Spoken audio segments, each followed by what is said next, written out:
Film industry में ऐसे अभिनेता रहे हैं जो अमिताभ बच्चन को कड़ी टक्कर देते हुए नजर आए। उन अभिनेताओं में सबसे पहला नाम आता है राजेश खन्ना और विनोद खन्ना का। इनका सामना अक्सर अमिताभ बच्चन के स्टारडम के साथ होता ही रहता था।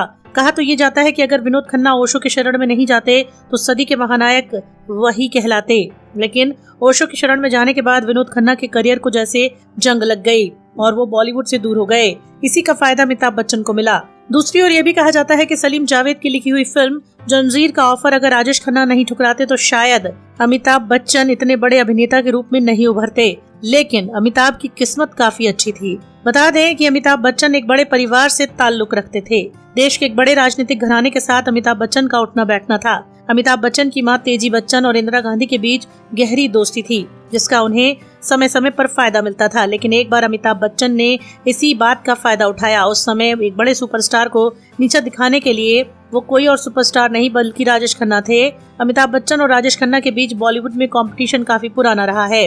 बॉलीवुड में राजेश खन्ना के करियर का डूबना, उसी समय अमिताभ बच्चन का उदय होना, दोनों एक साथ ही हुआ। शायद इसीलिए राजेश खन्ना अमिताभ बच्चन को अपना दुश्मन मानते थे। एक तरफ जहां राजेश खन्ना दिल से काम लेते थे तो वहीं अमिताभ दिमाग का इस्तेमाल करते थे। उस समय राजेश खन्ना अपने करियर को बचाने की कोशिश में लगे थे, लेकिन इसी समय दसारी नारायण राव राजेश खन्ना को लेकर एक फिल्म आज का एमएलए राम अवतार बनाने का सोच रहे थे। इसी मुद्दे पर टी रामाराव अमिताभ बच्चन को लेकर फिल्म इनकलाब का निर्देशन कर रहे थे।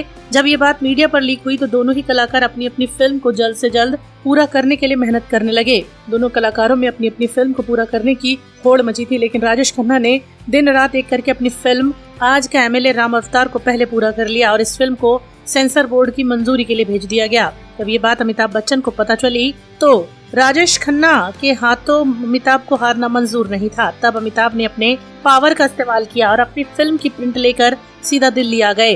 क्योंकि उनके गांधी परिवार से अच्छे ताल्लुकात थे, इसलिए उनको यकीन करना था कि मेरा काम हो जाएगा। इतने अच्छे ताल्लुकात की वजह से संबंधित मंत्रालय की हिम्मत नहीं हुई कि उनको ना कर सके।